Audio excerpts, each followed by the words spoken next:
van die liefde wat nimmer vervloei, van die bloed van die lam eens geslag, tot ons hom ewig loof na die dag. Ja, ek glo, Jesus red, en sy bloed was my beter dan sneeuw. Ja, ek glo, Jesus red, en sy bloed was my beter dan sneeuw. Daar is lewe en redding so vry, en geneesing vir almal wat ly. Daar is blydskap wat ewig sal bly, deur die bloed voor Gods troon nou te kry. Ja, ek glo, Jesus red, en sy bloed was my beter dan sneeuw. Ja, ek glo, Jesus red, en sy bloed was my beter dan sneeuw. Ons geniet nou sy liefde hier saam, en dit vul ons met lof vir sy naam. Maar ons sal dit wees daar in die skaar, as ons juig voor die lam eendag daar.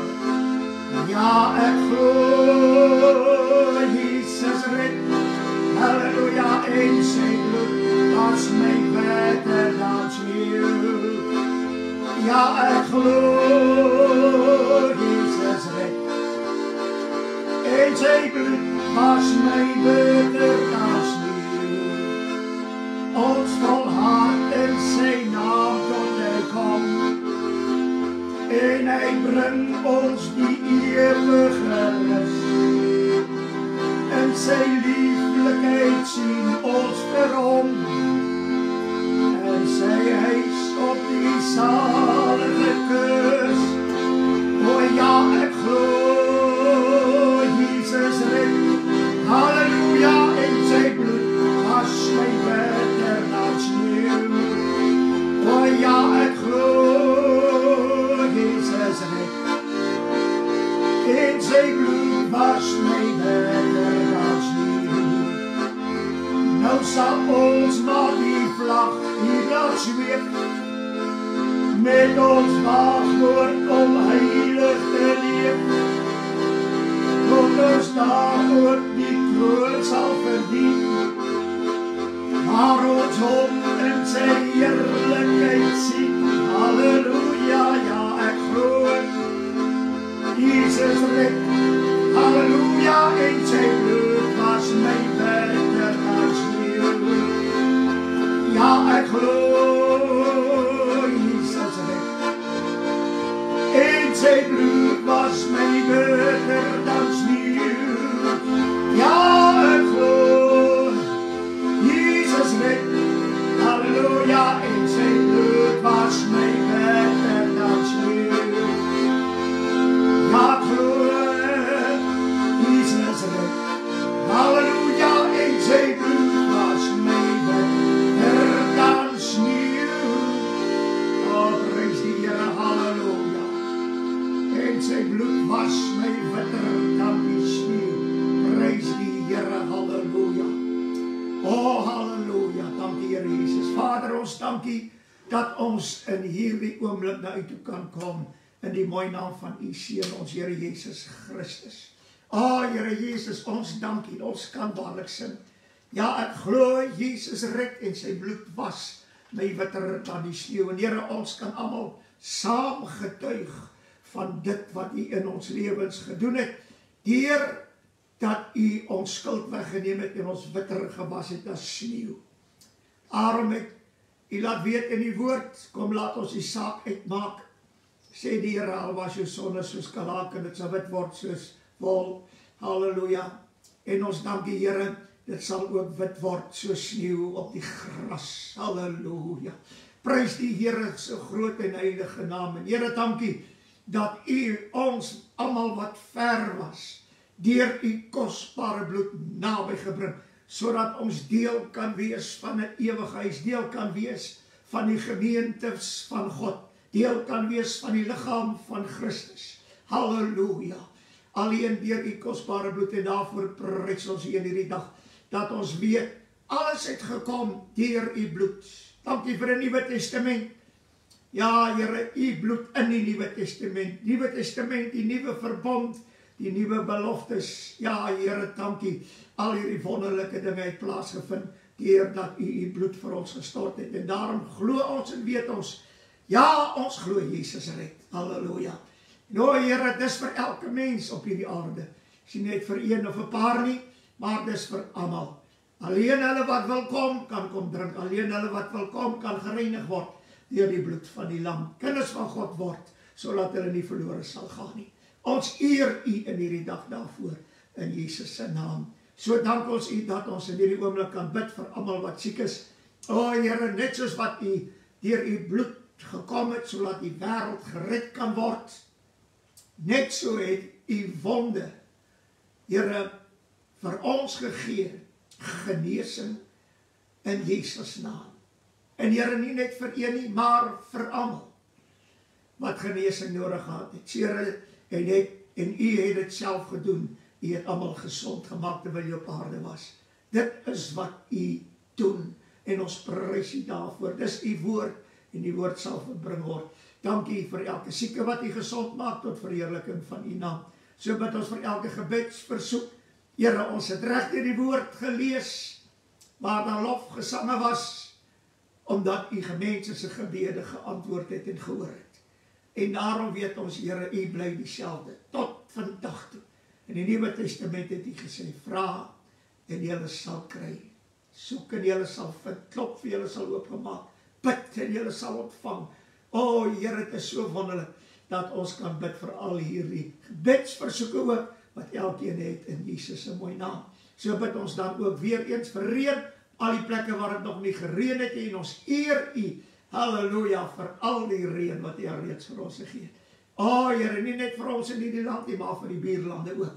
En ons dank u vir die damme wat vol raak. Dank u, Here, vir die riviere wat loop. Dank u, Here Jesus, vir elke holte wat 'n waterplaas word. Dank u, Here, dank u saak of dit in die woestyn is nie. U laat damme ontstaan, riviere vloei. En ons prys u daarvoor. En ons eer u in hierdie dag. En dankie dat u dit vir almal doen, Here, wat nog reën nodig het.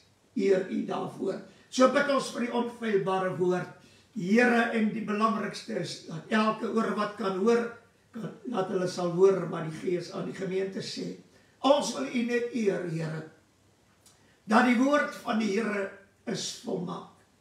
Bly vir ewig, kan nie verander nie, kan nie tot niet gaan nie. Ja, Here Jesus, bly alleen die waarheid. En ons dank u van Genesis 1 tot Openbaring 22.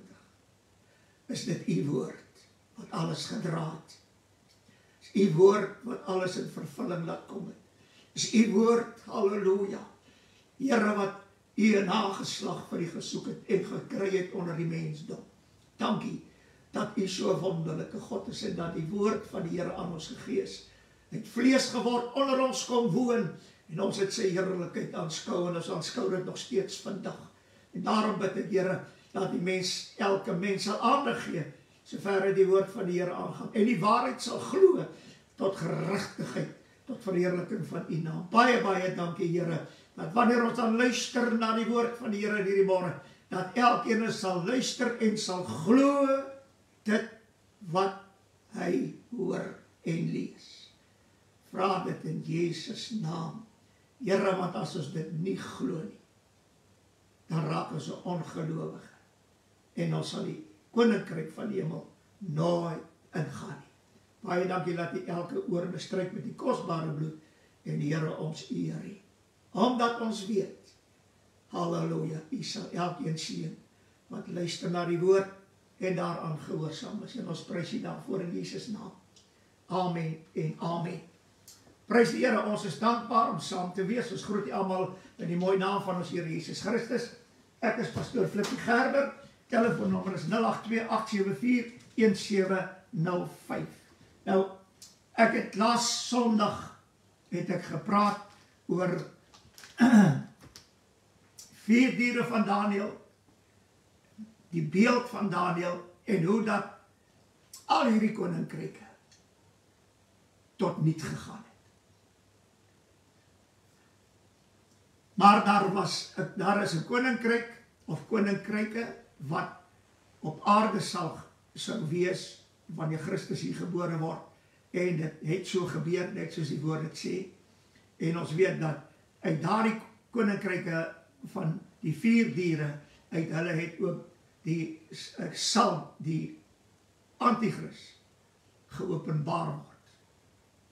As die seun van die verderf, die mens van sonde waarvan Paulus praat, en dat die seun van die verderf, ons weet dat hy het dieselfde trekke en kenmerke as wat die 4 diere van Daniël gehad het.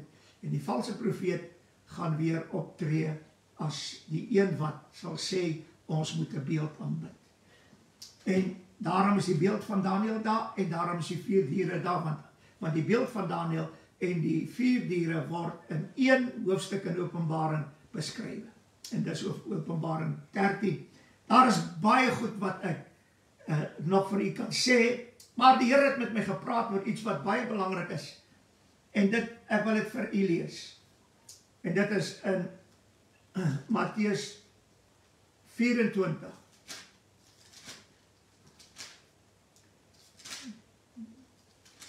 Daar word baie gepraat in hierdie dae van die wederkoms van Christus. Ek wil dit net sê dat daar is net 'n wederkoms. Daar is nie iets soos 'n wegraping nie, daar is net 'n wederkoms. Eers na die verdrukking sal die wederkoms plaasvind. Maar ek wil hier 'n vers lees wat die Here op my hart gelê het om te gee. En hy sê hierdie mooi woorde. Matteus 24 vanaf vers 36. Maar van die dag en die uur weet niemand nie.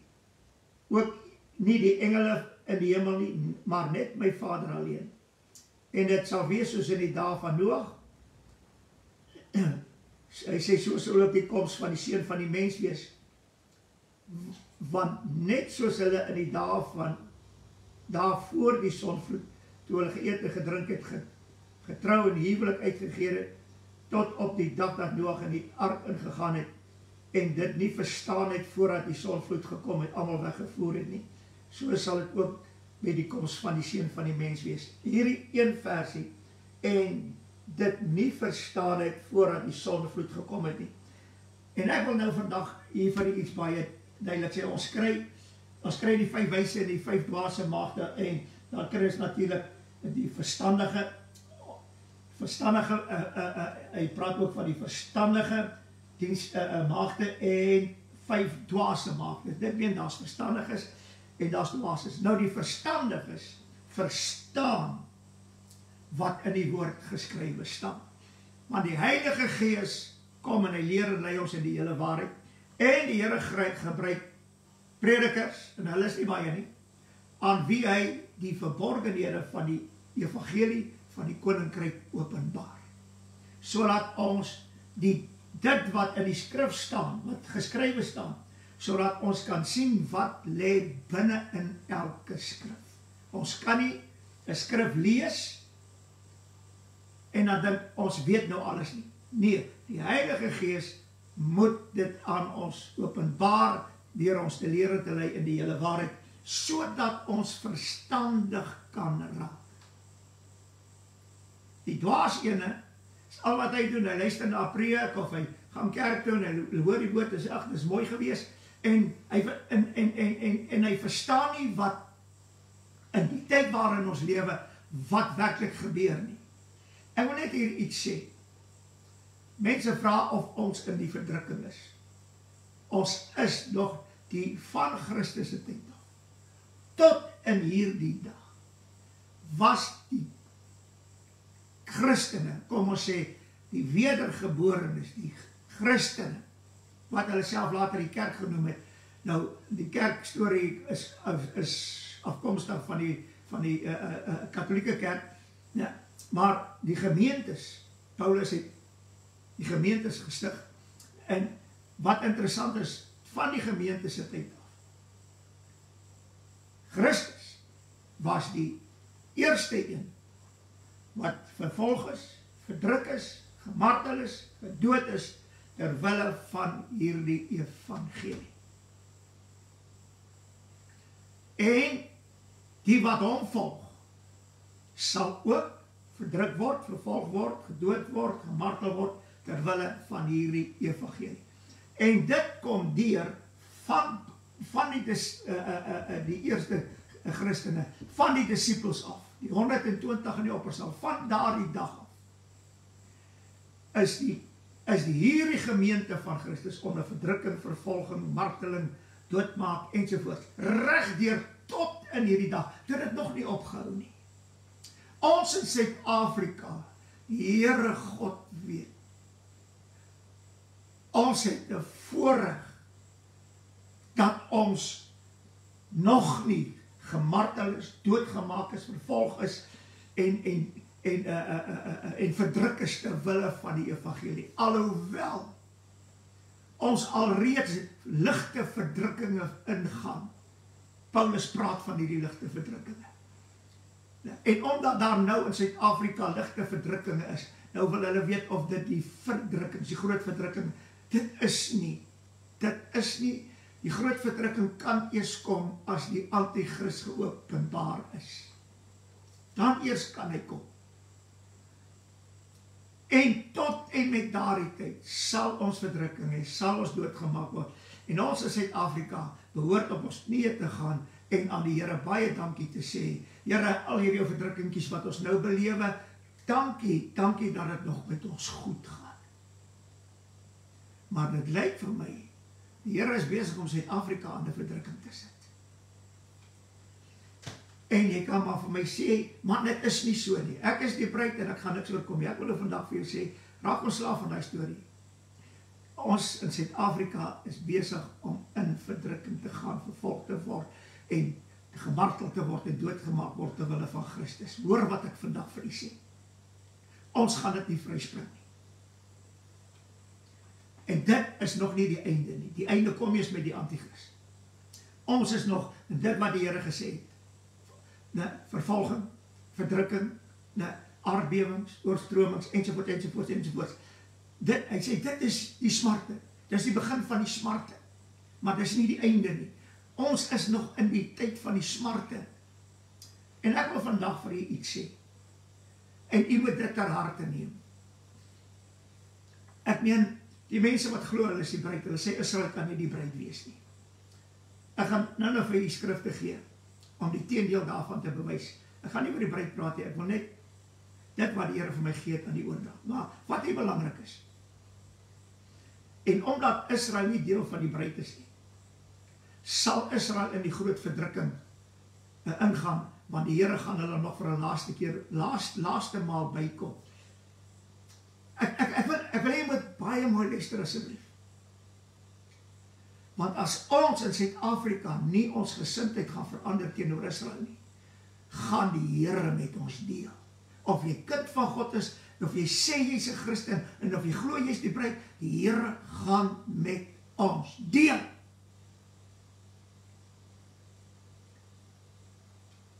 Ek weet die bruid verkondig, ons moet Israel seën, ons moet vir Israel bid vir vrede, vir Israel dit doen, en vir Israel dat doen, en vir Israel dit doen.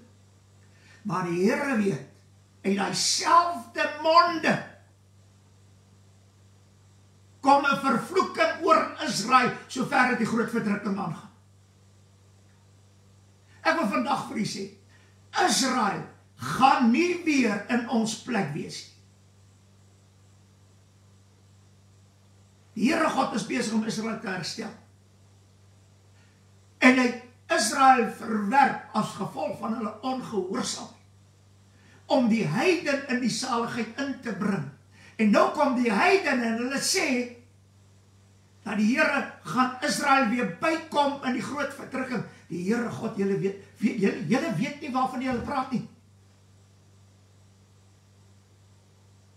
Stop daarmee. Jy is nie die bruid nie, en jy sal die groot verdrukking nie ontvlug nie. Jy kan maak wat jy wil.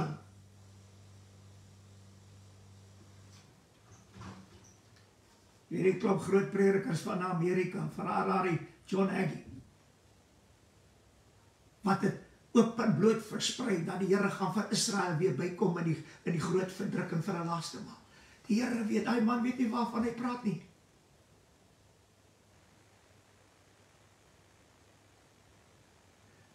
Moenie sê, as jy hierdie boodskap hoor, moet nooit eendag vir die Here wil sê, Here, niemand het my gewaarsku nie. Ek het gedink dis reg so. Vandag het jy dit gehoor. Pas op vir jou. Halleluja. En ons gaan aan met die woord van die Here. Ek wil dit net weer vinnig verduidelik, en dit is, wanneer ons kom by Openbaring 1, wat ek al reeds gesê het, dat God die Vader het aan sy seun 'n openbaring van homself gegee. En ek wil dit net lees. Hy sê, ek gaan dit in Engels lees, en hy sê, and he sent and signified it by his angel unto his servant John. Nou, jy kan die hele openbaring deurgaan. Die 4 wesens en engele het hierdie openbaring van Christus, wat Christus self van God ontvang het. Ek meen, toe hy die 7 seels begin oopmaak, toe word dit geopenbaar wat hy gedoen het, want dit was die wil van God, en wat nog sal gebeur, so ver het Christus aangaan in openbaring. En die engele het in die hele openbaring, Christus self, engele, serafs, heiliges, ek meen die 4 wesens, elke keer gesê, kom kyk, eerste 4 seels, kom kyk, en hierdie is vir my wonderlik.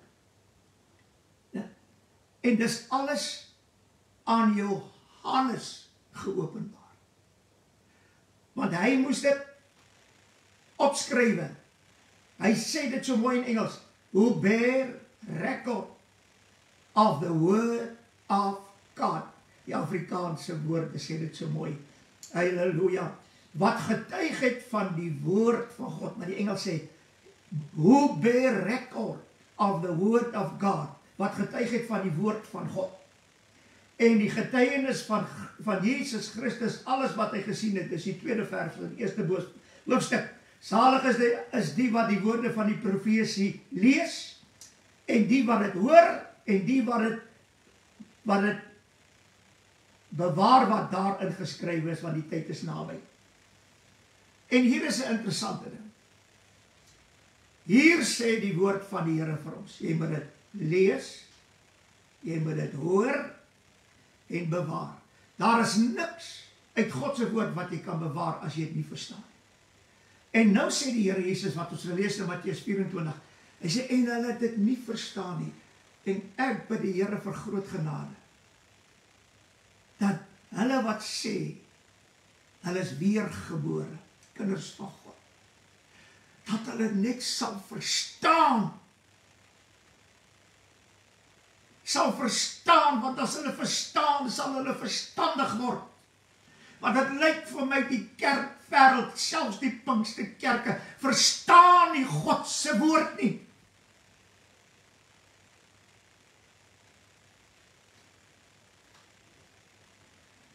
Oh, halleluja. En sê die 4de vers, Johannes aan die 7 gemeentes in Asië, want Johannes het alles geskrywe, dit wat hy in die hemel gesien het, dit wat hy gehoor het, hy het alles geskrywe. Hy het baie dinge gesien en neergeskrywe. Johannes aan die 7 gemeentes in Asië, genade vir julle en vrede van hom wat is en wat kom, en van die 7 geeste wat voor die troon is. Oh, halleluja. Ek meen, in die 1ste hoofstuk van Openbaring, het Johannes alles opgeskrywe, en dit is baie duidelik, dat Johannes dit aan die 7 gemeentes gaan gee. Selfs in die 1ste hoofstuk. En van Jesus Christus, die getroue getuie, die eerstgeborene uit die dode, die owerste oor die konings van die aarde. Hy sê die 5de vers, en van Jesus Christus die getrou, die 6de vers, en ons gemaak het konings en priesters vir sy God en Vader, aan hom die heerlikheid en die krag tot in alle ewigheid. Wie het Christus konings en priesters gemaak? Wie? Ons. Wie is die ons? Die wedergeborenes. Waar kom hulle vandaan? Openbaring 5 vers 9. U is waardig om die boek te neem en sy seels oop te maak, want u het ons deur u bloed gekoop. Uit elke stam, volk, nasie en taal. Stam is Israel. Volke is volke. Nasies, nasies. Tale, tale. Dit meen uit al 4 hierdie dinge. Israel, volke, nasies, tale. Is dier gekoop. En toe maak hy ons konings en priesters vir sy God en Vader. Wanneer tot in ewigheid sal het so wees. Wil het wees sê, nie breed nie. So lees het nergens. Kyk, hy kom in die wolke, elke oog sal hom sien, ook hulle wat hom deursteek het. So dis baie duidelik, die Here Jesus se koms is na die verdrukking, want ook hulle wat hom deursteek het, sal hom herken. Hy sê, al die geslagte van die aarde sal oor hom rou bedryf, ja, amen. En die 8de vers, ek is die Alfa, die Omega, die begin en die einde, sê die Here, wat is, wat was en wat kom. Hy is vir ewig. Hy kom aarde toe, en hy sterwe, was, en wat kom. Halleluja, prys die Here, die Almagtige. En ek het dit al reeds gelees, waar hy gesê het in Openbaring 6, ek het dit al reeds genoem vers 2, en ek het gesien, en kyk, daar was 'n wit perd, en hy wat daarop sit, het 'n boog, en aan hom is 'n kroon gegee, en hy het uitgegaan as oorwinnaar om te oorwin, en ons weet, Christus het oorwin, en ons sal as oorwinnaars in die groot verdrukking gaan, om te oorwin, en ons sal oorwin. Ek het die boodskap al reeds gebring. Dan sê hy die 15de hoofstuk, die 21ste vers, hy sê, want aangesien, die 1 Korintiërs 15 vers 21, want aangesien die dood deur 'n mens is die opstanding van die dode ook deur 'n mens, Jesus die Christus. 22ste vers, want soos hulle almal in Adam sterwe, so sal hulle ook almal in Christus lewend gemaak word. Ek wil net hê, jy moet hierdie kernding onder. Hy sê, so sal hulle ook almal in Christus lewend gemaak word. En wat baie duidelik is, wat nou sal volg, dat alleen wanneer jy in Christus is, behoort jy aan Christus. Hierdie vertalings, wat sê,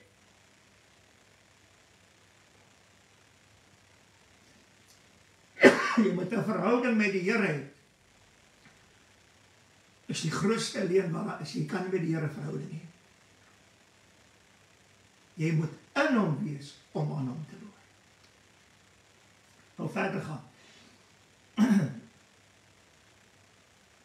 Hy sê, maar elkeen in sy eie orde lewend gemaak word. As eersteling Christus, daarna die wat aan Christus behoort by sy koms.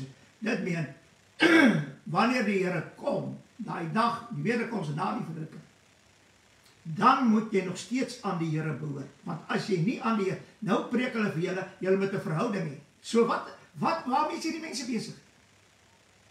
Hulle vat jou weg van in Christus tot 'n verhouding toe, en die dag as die Here Jesus kom, dan behoort jy nie aan hom nie, want jy het 'n verhouding met hom.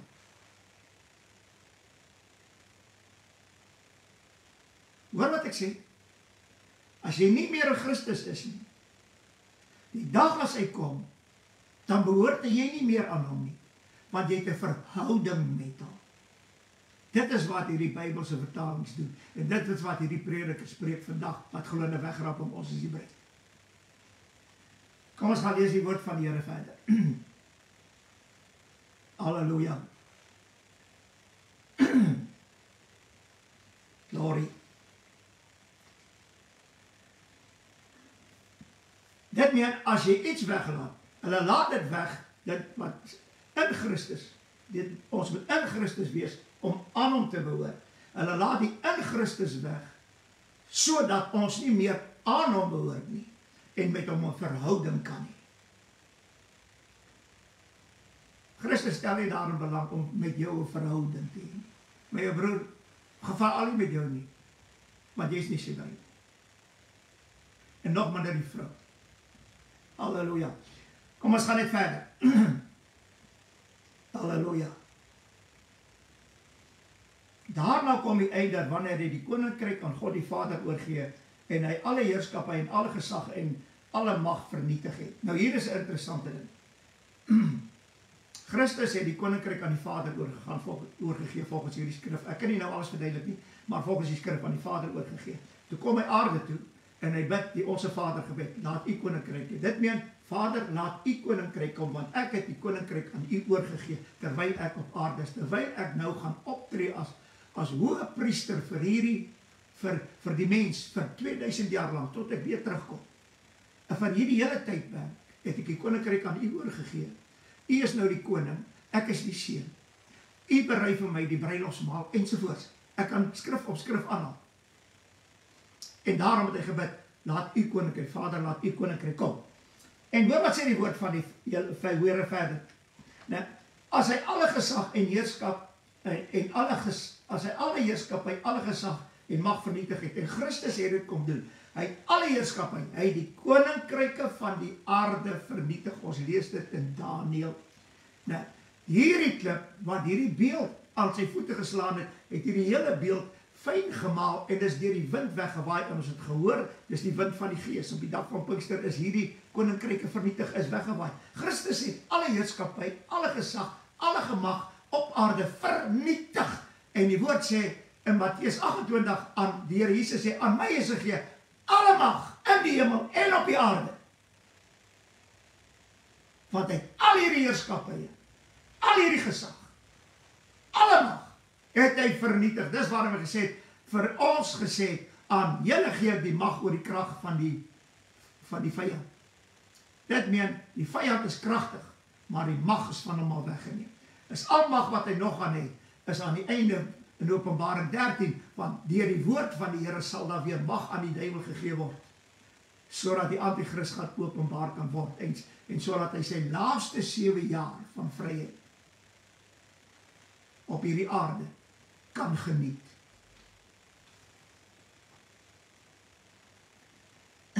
Want hy, die Vader, moet as koning heers totdat hy, die Vader, al sy vyande, dit meen sy seun se vyande, Christus, onder sy voete gestel het. Dit meen God die Vader, omdat die koningskap aan hom oorgegee is, met die koning, gaan hy daarvoor sorg, dat Christus se vyande almal onder sy voete gewerp word. Dit is waarom hy gaan sit het aan die regterhand van die troon van God, en dat hy kan optree as hoëpriester sonder om gehinder te word, sodat mense gered kan word. So in hierdie stadium is Christus 'n hoëpriester. Moet nie koning, hy is die koning, hy is die koning, hy is die koning, stop 'n slag daarmee en begin vir die mense sê, hy is hoëpriester. Hy het sy lewe geoffer en het sy bloed gegee sodat ons deur hom gered kan word. Dis die bediening van die tyd. 'n priesterlike bediening. Die bediening van verzoening deur die bloed van die lam. Die Here weet waarmee is ons besig.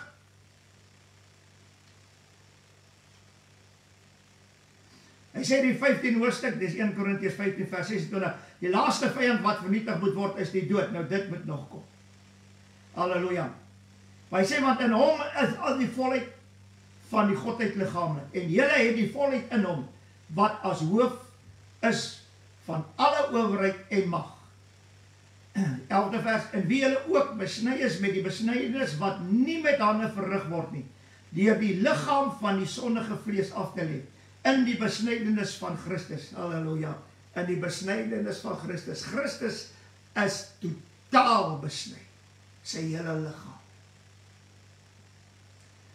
En ons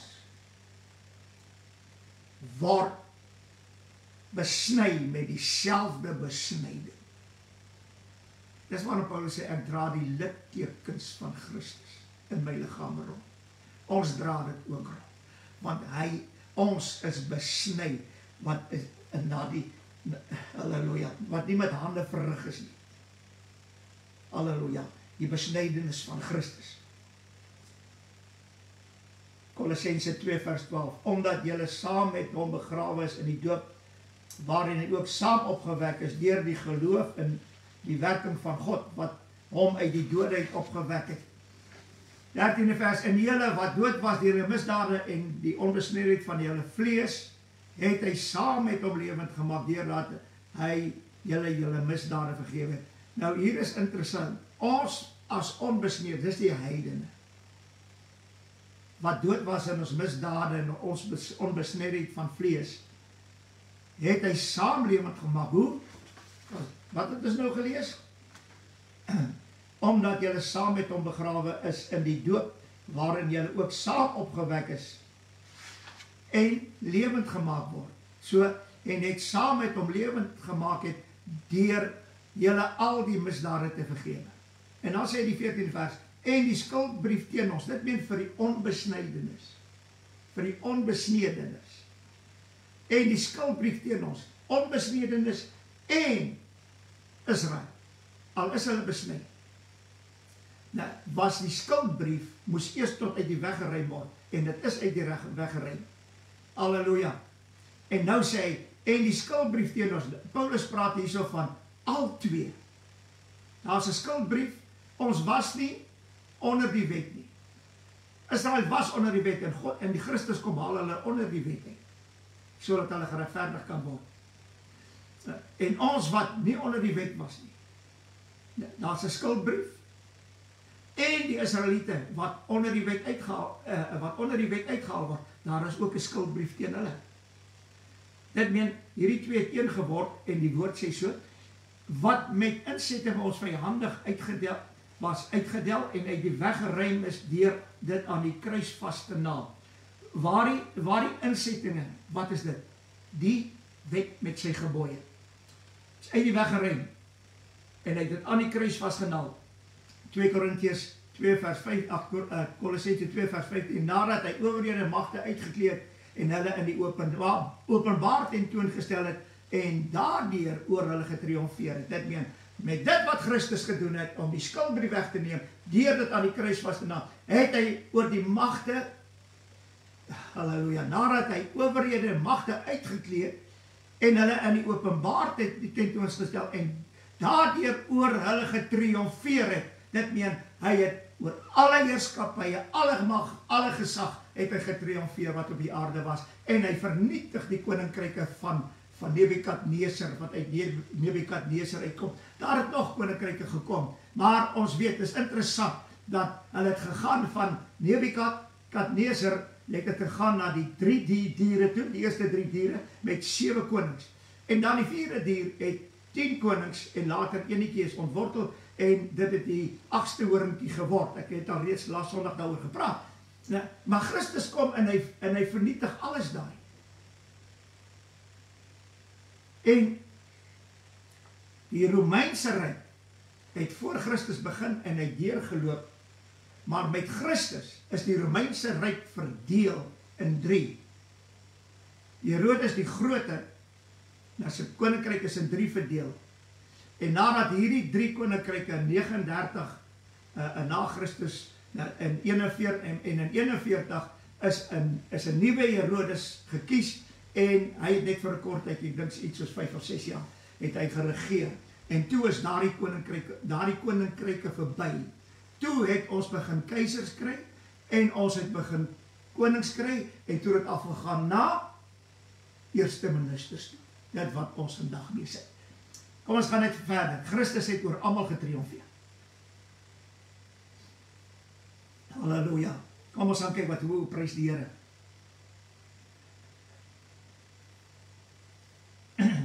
Hy sê die 9de hoofstuk Romeine 9 vers 4. Hulle is Israeliete aan wie die aanneming tot kinders behoort en die heerlikheid en die verbond, die wetgewing, die erediens en die belofte. Wie is Israeliete?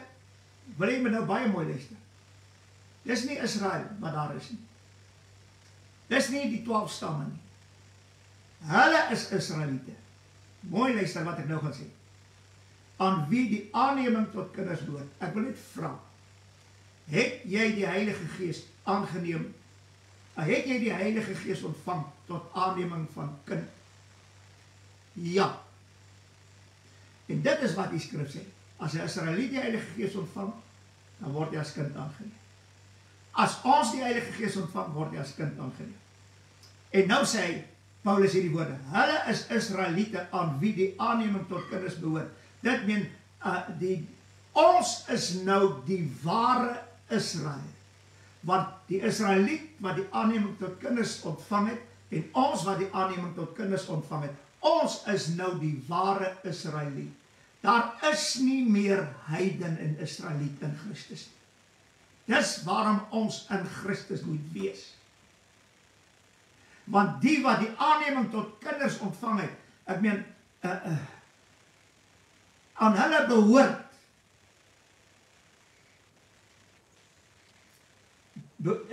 tot kinders behoort en die heerlikheid, die verbonde, die wetgewing, die erediens en die beloftes. Dit meen, omdat ons as kinders aangeneem word, die aanneming ontvang het, behoort wat behoort by ons? Heerlikheid, verbonde, wetgewing, erediens en beloftes. En hierdie wetgewing is nie die wet met sy gebooie nie. Die Here het ons daaronder kom uithaal. Hierdie wetgewing is hy sê in Romeine 8 vers 2, maar die wet van die gees, van die lewe in Christus het my vrygemaak van die wet, van die sonde, van die vlees, van die sonde en die dood. So, die wetgewing wat gekom het, nou in die Nuwe Testament, is die wet van die gees.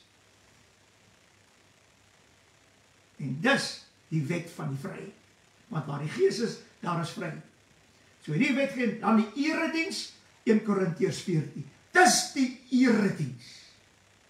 En die beloftes, dat ons as heiden is in die belofte ingesluit, almal wat aan Christus behoort, wat die aanneming tot kinders ontvang het, wat aan Christus behoort, die beloftes aan Abraham behoort aan hulle.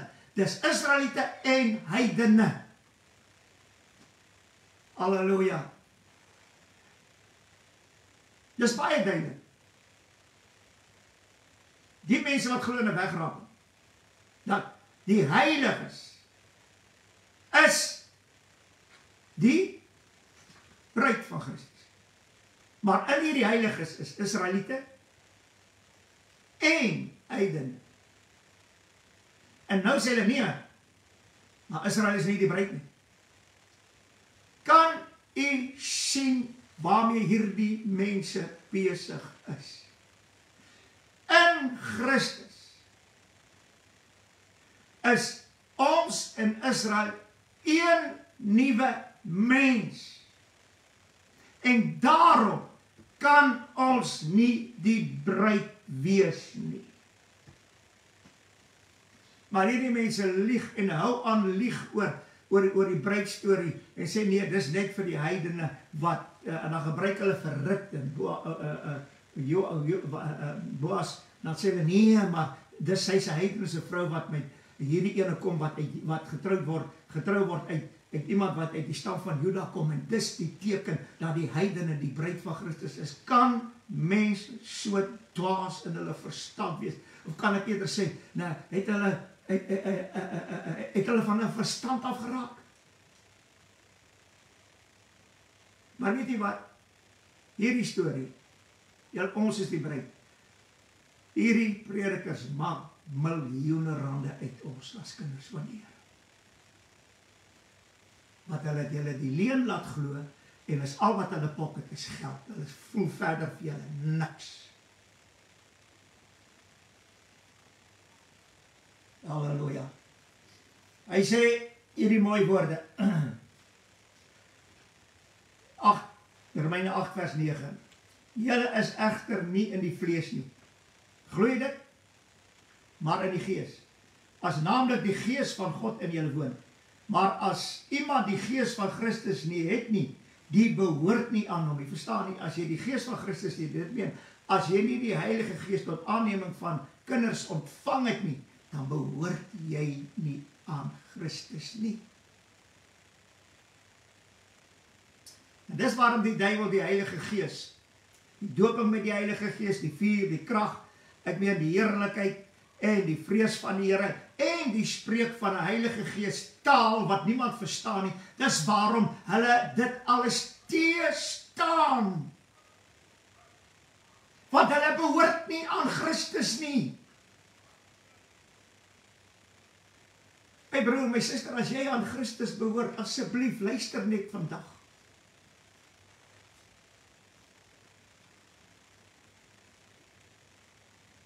Wat sê hy verder? 15de vers.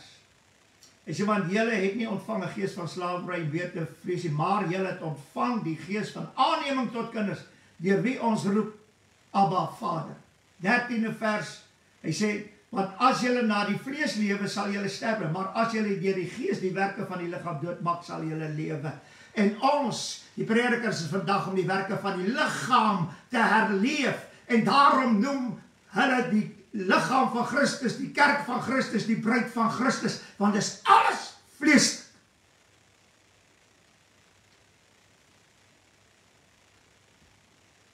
Dan sê die 14de vers, want almal wat deur die gees van God gelei word, die is kinders van God. Halleluja. En dan sê Romeine 8 vers 16, die gees self getuig saam met ons gees dat ons kinders van God is. Romeine 8 vers 17, as ons kinders is, dan ook erfgename, erfgename van God, mede-erfgename van Jesus Christus. As ons naamlik saam met hom ly, en ek wil vir jou sê, as jy aan Christus behoort, sal jy saam met hom ly. Jy sal ook, soos Paulus sê, ek dra die littekens van Christus in my liggaam rond. Hierdie ou verdrukkingkies wat ons het hier in Suid-Afrika, is niks.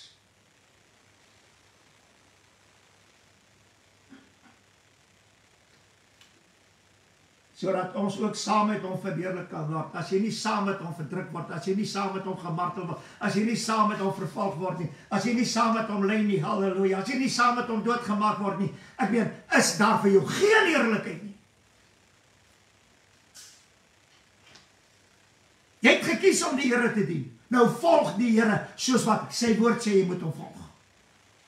Maar nie dink omdat jy gekies het om die Here te dien, dat jy nou 'n voorreg deur al die ander mense op aarde nie. Nee, dis enigste voorreg wat ons het, en dit is dat ons kan gered word deur die bloed van die lam en weergebore word, sodat ons sy kinders genoem kan word. Dis al voordeel wat ons het. En dan, as ons hier uitlewe, die groot voordeel, ons sal in die ewige koninkryk van God woon. Paulus sê, Romeine 8 vers 18, want ek reken dat die lyding van die teenwoordige tyd nie opweeg teen die heerlikheid wat aan ons geopenbaar word nie. 8 vers 23, nie alleen dit nie, maar ons self ook, wat die eerstelinge van die gees het sig, ons sig ook in onsself in afwagting tot aanneming van kinders, naamlik die verlossing van ons liggaam. Wanneer gaan ek en u verlos word van die liggaam? Die dag as ek sterwe, word ek verlos van die liggaam. En die dag wanneer Jesus kom, na die verdrukking, met die wederkoms, dat die wat nog in die lewe oorbly, halleluja, hulle sal van hulle sterflike liggame verlos word, die oomblik wanneer die bassein blaas en hulle verander word, en hulle liggame verheerlik word, dan word ons almal verlos van die liggaam van die dood. So om nooit weer te sterf, dis na die verdrukking, met die wederkoms na die verdrukking. Dan gaan hy verder, hy sê, Galasiërs 4 vers 5, om die wat onder die wet was los te koop, sodat ons die aanneming tot kinders kan ontvang. En hier is 'n baie interessante ding. Israel kon alleen die aanneming tot kinders van God ontvang. Nie aanneming kinders van Abraham. Hulle het dit. Hulle is kinders van Abraham. Na die vlees. Maar na die gees moet hulle aangeneem word. Tot kinders. Maar hulle moes eers onder die wet uitgehaal word. Losgekoop word. Sodat, en net Christus kon dit doen, toe hy kon sterwe het op hierdie aarde, en ook vir die Israeliete, die pad oopgemaak het, sodat daar vir hulle aanneming tot kinders is, net soos wat daar vir die heiden is. Ek wil vandag weer sê, moenie probeer om Israel en die heiden te skei nie. Jy maak die grootste fout in jou lewe. Jy sal voor die Here God eendag verantwoording gaan doen in dit wat jy geglo het.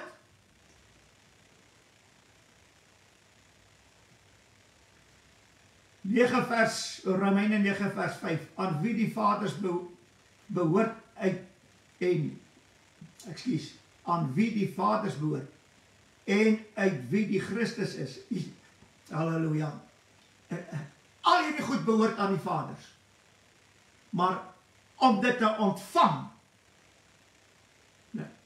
is Christus uit Israel gebore.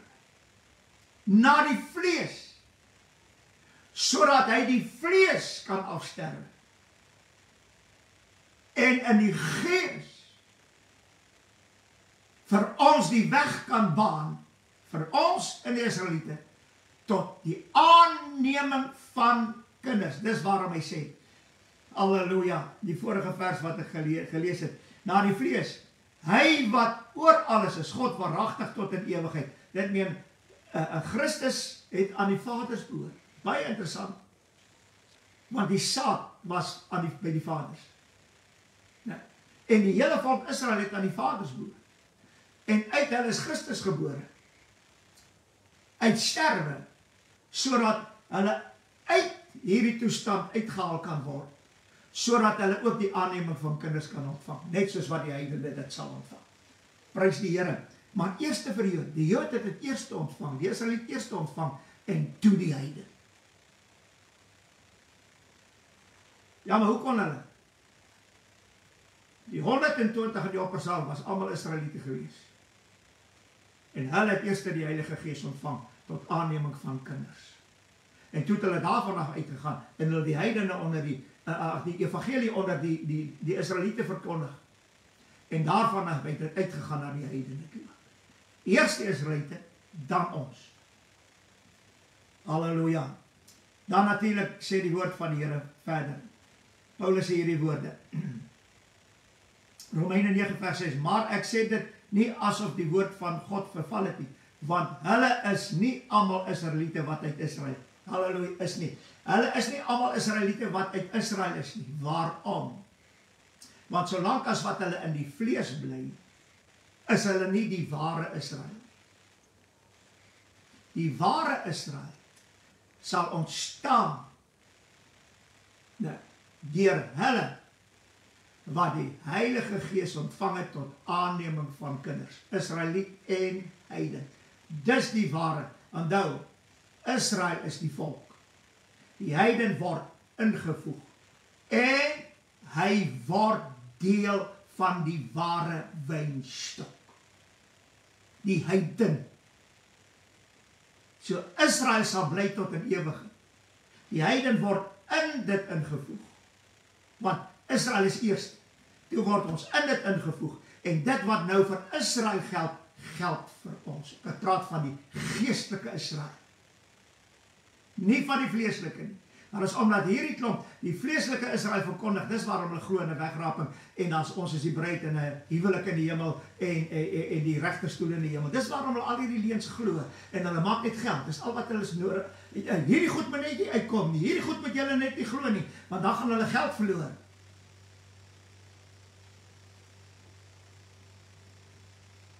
Halleluja. 9 vers 7. Ook nie omdat hulle Abraham se nageslag is nie, is hulle almal kinders nie. Maar in Isak sal ek jou nageslag noem. En hierdie is baie mooi. Omdat die Israeliete uit Abraham kom, jy moet nou baie mooi luister. En dit is dat Ismael kom ook uit Abraham. Israel kom ook uit Abraham. Maar die Here God hou die geslag wat hy soek suiwer. Ismael is gebore en toe kom die belofte seun wat God beloof het. En dit is Isak. Daarom sê die woord. En dit is vir my baie mooi. En Isak sal jou nageslag genoem word. Halleluja. 2 seuns, 2 broers, alles het halfbroers. Maar net een is die geslag van God en ook Abraham se nageslag.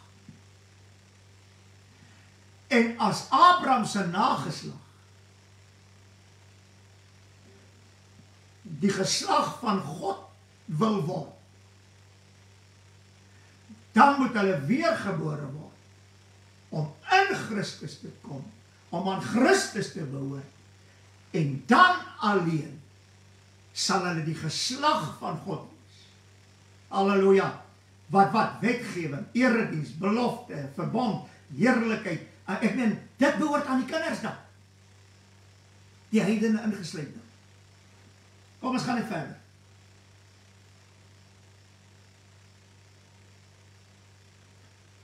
Die 8ste vers, dit wil sê, nie hulle is kinders van God, wat kinders van die vlees is nie, maar kinders van die belofte word gereken as die nageslag.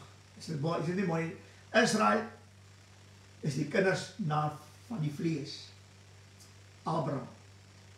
Maar die kinders van God is die kinders van die belofte en word gereken as nageslag. Dit meen, as ek in Christus is en ek behoort aan Christus, dan is ek nou in Christus die nageslag van Abraham. Dis geestelik. Dit meen, in Christus maak dit nie saak of ek 'n Israeliet is, 'n Jood is, 'n Griek is, maak nie saak nie. Nou, ek is nou deel van die ware Israel, omdat ek nou ook die nageslag van Abraham is in Christus. En dan gaan hy verder. Hy sê Maleagi 2 vers 15. Het hy dan nie een mens gemaak nie? En dis baie mooi. God het net een mens gemaak vir Adam. Hy het Eva uit Adam gehaal. So, van die begin af was dit net een mens. En Christus kom en hy sterwe en hy maak van die Israeliet en van die heiden een nuwe mens. Daar is net een mens. En die een mens in die Nuwe Testament is die laaste Adam. Sy naam is Jesus. En in hom word die een mens weer na vore gebring. En dit is die geslag van God. Wat in Christus is. Wat behoort aan Christus. Wat kindskap ontvang het, deurdat hulle die Heilige Gees ontvang. Halleluja. En dan sê die woord van die Here verder. Een mens alwel die Gees oorgaan. En waarom die een? Hy het 'n geslag van God gesoek. Een mens, een nageslag van Abraham, een geslag van God. Halleluja. Nou, ek wil net dit sê, want dit is vir my baie wonderlik. Hy sê dit in die Engelse Bybel in Maleagi 2 vers 15, net die laaste gedeelte.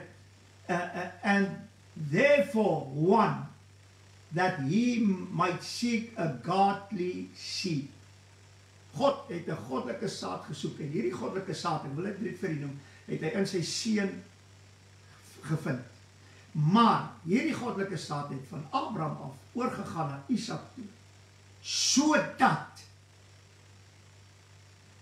Isak, die seun van die belofte, sy nageslag, kinders van die belofte kan wees. En sy nageslag, uit daai nageslag sal Christus gebore word. En die wat geskape is in Christus tot 'n nuwe skepsel, sal dan die geslag van God wees, want hulle behoort aan Christus, deurdat hulle die Heilige Gees ontvang. Hierdie dinge is wonderlik. Jy kry die vleeslike lyn, jy kry die geestelike lyn. Die vleeslike was eerste, die geestelike tweede. Dis waarom is dit vir my mooi interessant dat Adam was die eerste Adam, maar Christus is die laaste Adam. Dit meen, daar sal nie weer 'n Adam na Christus wees nie. Want hierdie laaste Adam is die geslag van God. Nie die geslag van Abraham nie. Maar ek wil dit net verduidelik. In die begin was daar alreeds twee sade. Die goeie en die slegte saad, die kwaad. Ons weet hoe dit gebeur. Maar eers in Abraham is die geslag van God gevind. Baie interessant. Eers in Abraham, want God het aan Abraham 'n belofte gemaak van 'n kind wat gebore sal word. Nou, hierdie belofte het ingesluit dat Abraham moes sy seun gaan offer het, net soos God die Vader sy seun moet offer. Nou, en die verbond en die beloftes ensovoorts is aan Isak gemaak. Deur Abraham. Maar God het dit aan Abraham gesê, maar dit is oorgeskuif na Isak toe, sodat daar net een geslag van God toe kan wees. Halleluja. En as gevolg van hierdie belofte, God se woord, het hierdie goddelike saad in Abraham geval. En dis oorgedra na Isak. Halleluja. Prys die Here. Want dis alles die woord van die Here. Net gaan verder gaan. In Abraham is die geslag van God, in Abraham is die geslag van God gevind. Deur die woorde van God, is die goddelike saad in Abraham gesaai, en die goddelike saad is die seun van God gevind, sodat die woorde in vervul kan word wat sê. Hy sê vir my, waar die woorde, en waarom? In Isak sal jou nageslag genoem word. Hierdie woorde van God moet vervul word. Eers in Isak sal jou nageslag genoem word. Isak is jou seun. Maar die nageslag sal eers uit hom wees. Christus is die seun van God. En ons kan alleen erfgename word van God deur Christus Jesus. En want ons word nou mede-erfgename genoem. Dit is baie interessant. Die mede-erfgename van Christus, dit meen, in Isak sal jou geslag wees. Dit meen, almal wat uit Isak gebore word, is mede-erfgename van God. In hierdie geval, mede-erfgename van Abraham. Erfgename van Abraham, maar mede-erfgename van Isak. Net soos in die Nuwe Testament vir ons. Ons is erfgename van God en mede-erfgename van Jesus Christus. Dis dieselfde beeld. En dan gaan hy verder en hy sê hierdie mooi woorde.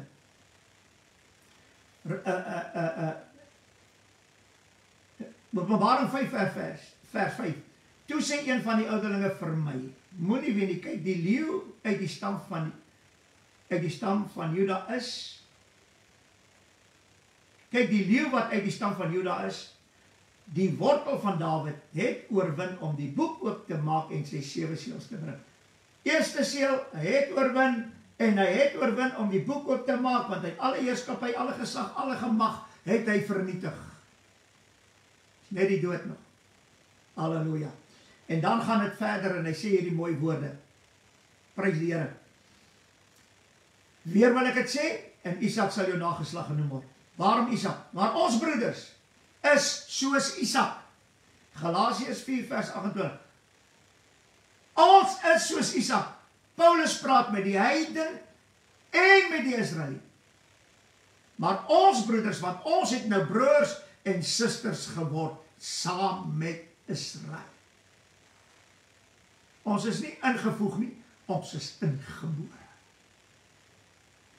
Halleluja. En nou gaan het verder in die gees deur God. Nou gaan hy verder. Ons is soos Isak, kinders van die belofte. Is dit nie wonderlik nie? Wat se belofte? Die aanneming tot kinders. Deur wat? Deur die Heilige Gees wat ons ontvang het, sal ons die aanneming tot kinders deelagtig word. Dis die belofte vir die Israeliet en vir die heiden. En dan gaan hy verder. 4 vers 29. Maar soos destyds hy wat na die vlees gebore is, hom wat na die gees was, vervolg het, so is dit ook nou. Is dit nie interessant nie?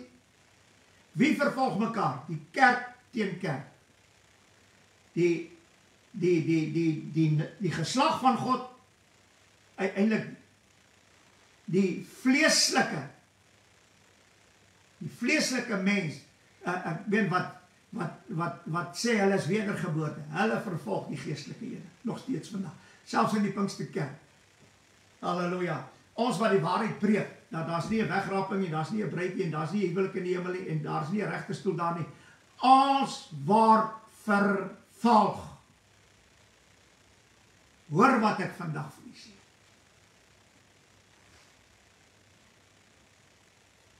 Daarom sê hy die woorde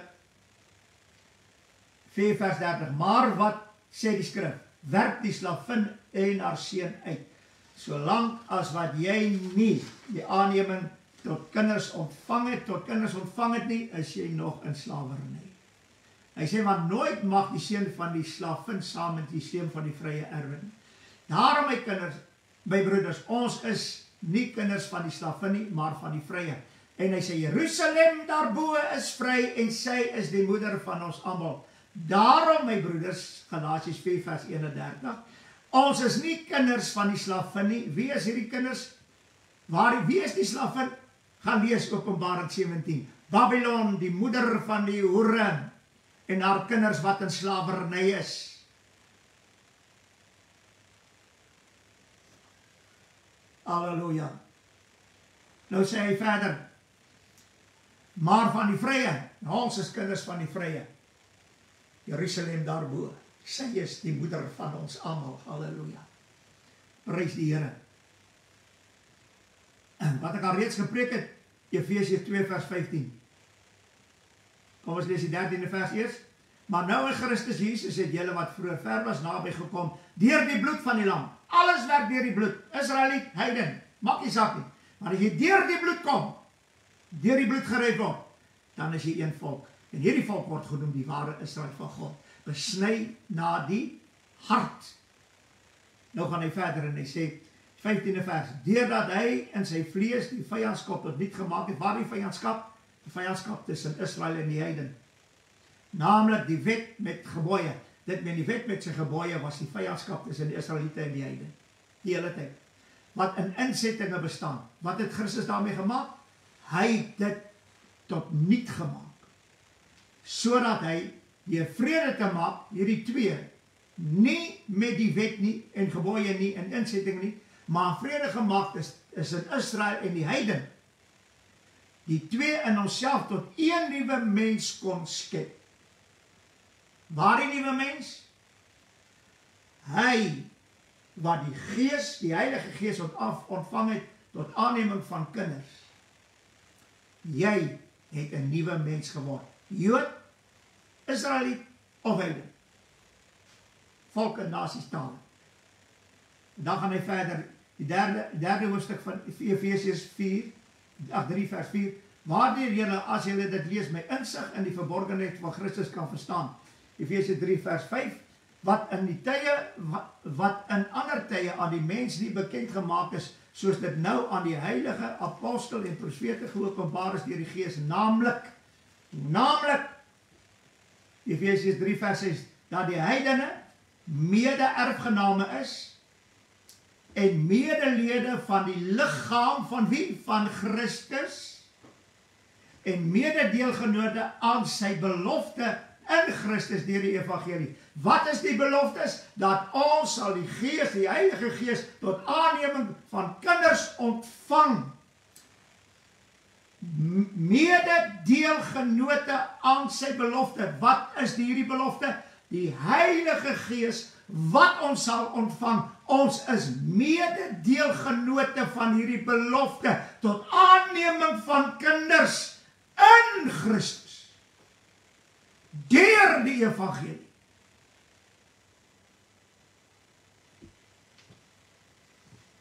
Eksodus 13 vers 12. Nee, kom ons kan dit maar eers laat staan.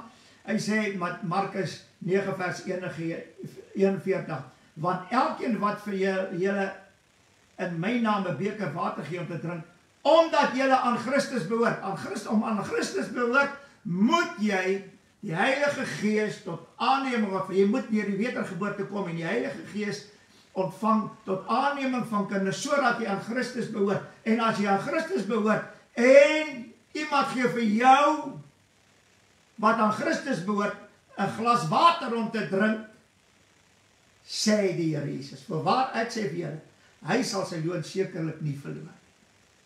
Halleluja. Dan sê die Here Jesus ook in Johannes 10 vers 16, ek het nog ander skape wat nie aan hierdie stal behoort nie. Maar wat sê die Here? Ek moet hulle ook lei, die herder lei ons.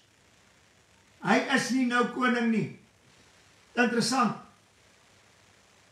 David, hy sê ek is die geslag, die wortel van David. David was eers 'n herder en Christus moes eers vir 2000 jaar 'n herder word as hoë priester, sodat hy die skape kan lei. En hy gebruik die Heilige Gees om ons te leer te lei in die hele waarheid. Waarna toe lei? Groen weivelde, na waters waar is ensovoorts, na die wonderlikste wat jy kan kry, lei die herder ons. Hy wil nie nou optree as koning nie, hy stel nie daarin belang nie. Hy het sy koningskap gelos, aan die Vader gegee, om op te tree as herder en hoë priester, terwille van die skape, wat ook priesters en konings sal wees. Maar ons is eers priesters, ons sal konings word, saam met Christus, die dag as hy kom, halleluja, dan sal hy koningskap aanvaar, en dan sal hy weer as koning regeer, dan sal ons konings wees word, en dan sal ons ook as konings regeer, vir 1000 jaar lang.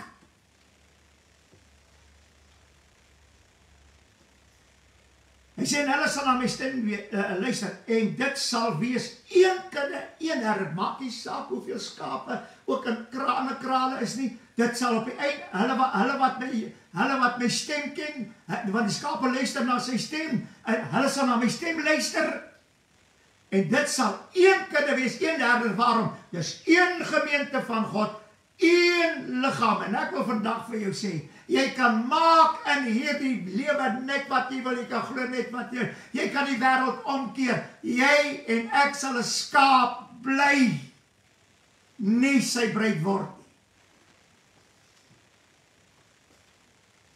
Johannes 16 vers 14, en hy sal my verheerlik, wie die Vader, omdat hy, dit neem wat aan my behoort, en aan julle verkondig. Dit meen, alles kom uit Christus.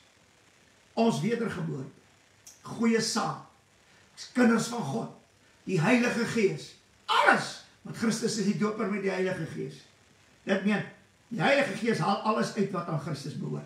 Hy sê Romeine 3 vers 29, of behoort net die Jode, of behoort God net aan die Jode, en nie ook aan die heidene nie? Ja, ook aan die heidene.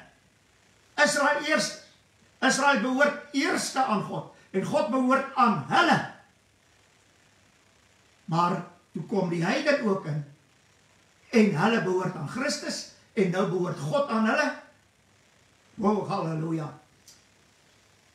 Romeine 7 vers 4, so, my broeders, is julle dan ook ten opsigte van die wet dood deur die liggaam van Christus, om aan 'n ander een behoort. Aan wie behoort ons nou? Aan Christus. Naamlik aan hom wat uit die dode uit opgewek is, sodat ons tot eer van God vrug kan dra.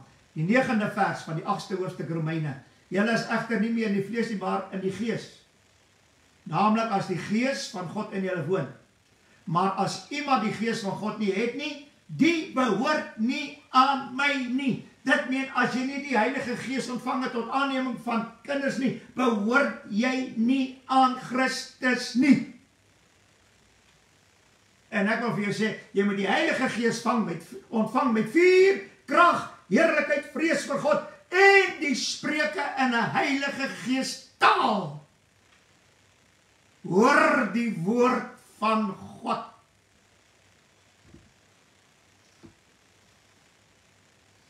Nou sê die woord van julle, 9 vers 14, hulle is Israeliete, aan wie die aanneming tot kinders behoort. Soos ek die Heilige Gees ontvang, dan ontvang ek die aanneming tot kinders. en dan is ek 'n Israeliet. Die ware Israel van God. En die heerlikheid, en die verbonde, en die wetgewing, en die erediens, en die beloftes. Romeine 9 vers 5, aan wie die vaders behoort, en uit wie die Christus is na die vlees, hy wat oor alles is, God lofwaardig tot in ewigheid. Amen. Halleluja. Hierdie goed is so wonderlik. Hy sê 1 Korintiërs 6 vers 19, of weet julle nie, dat julle liggaam tempel van die Heilige Gees is, wat julle van God het nie, en dat julle nie aan julle self behoort nie. Julle kyk, jy kan eers die Heilige Gees in jou hê, as jy die Heilige Gees dooping ontvang, tot aanneming van kinders nie, dan alleen kan jou liggaam 'n tempel van God wees, en dan behoort jy nie meer aan jouself nie, want jy behoort nou aan Christus. 1 Korintiërs 6 vers 20, want julle is nie gekoop vir julle God, dan in julle liggame en in julle gees wat aan God behoort. 1 Korintiërs 2 vers 15. Halleluja. Die liggaam kan nie sê, as ek nie die voet is, as ek nie die voet is nie, dan behoort ek aan die liggaam nie. Die liggaam kan nie gedeel word nie, die liggaam behoort aan Christus. Of jy die voet of die neus of die toon of maak die saak wat jy is nie. Jy behoort aan Christus. En dan sê hy 1 Korintiërs 15 vers 23, maar elkeen in sy eie orde. Eers as eersteling Christus, daarna die wat aan Christus behoort by sy koms. En dan sê hy 2 Korintiërs 10 vers 40, kyk julle na wat voor oë is. As iemand op homself vertrou, dat hy aan Christus behoort, laat hy dit by homself weer oorweeg, dat net soos hy self aan Christus behoort, ons ook aan Christus behoort. Ek maak klaar. Galasiërs 3 vers 29. As julle aan Christus behoort, dan is julle die nageslag van God en volgens die belofte erfgename. Halleluja. Kan ek dit weer sê? En as julle aan Christus behoort, dan is julle die nageslag van Abraham. Die nageslag van Abraham is hulle. Oh, halleluja. Maar die Heilige Gees, na die wedergeboorte, die Heilige Gees, tot aanneming van kinders ontvang, sodat ons in Christus, aan Christus kan behoort, tot verheerliking van God die Vader. En nou sê hy die woorde, en as julle aan Christus behoort, dan is julle die nageslag, en volgens die belofte erfgename, erfgename van God, mede-erfgename van Jesus Christus. O, prys die Here. Halleluja. Onthou asseblief dit. Halleluja. Hierdie liggaam van ons behoort aan Christus. Prys die Here. En dan sê 1 Johannes 2 vers 6, hy wat sê dat hy in hom bly, behoort self ook so te wandel, soos hy gewandel het. As ek in hom bly, moet ek soos hy wandel, want ek behoort nie meer aan myself nie, ek behoort aan Christus. Want deur die wedergeboorte het ek die Heilige Gees tot aanneming van kinders ontvang, om in Christus te wees, sodat ek aan Christus kan behoort. En as ek aan hom behoort, moet ek wandel soos wat hy gewandel het. En wat sê hy, Christus, as bruidegom vir ons? Hoe kan die bruilofsgaste vas, terwyl die bruidegom by hulle is? Moenie laat hierdie mense julle aan 'n leuen laat glo, wat nie bestaan nie. Ons is nie die bruid nie. Prys die Here. Vader, ek wil vir u baie dankie sê vir u woord wat onfeilbaar is. En ons vra dat u woord elke lewe en elke hart, Here, sal indring, sodat die volk van God weer die waarheid van God se woord sal glo, sodat dit tot hulle geregtigheid gereken kan word. Here, en dit sal die teken wees, dat hulle het deur die geboorte in u gekom, om aan u te behoort, en dankie daardeur, dat hulle erfgename is. Seën ons elkeen nou in Jesus se naam. En die Here laat u Heilige Gees elkeen sal leer en lei in die volle waarheid van die woord. En ons prys u daarvoor.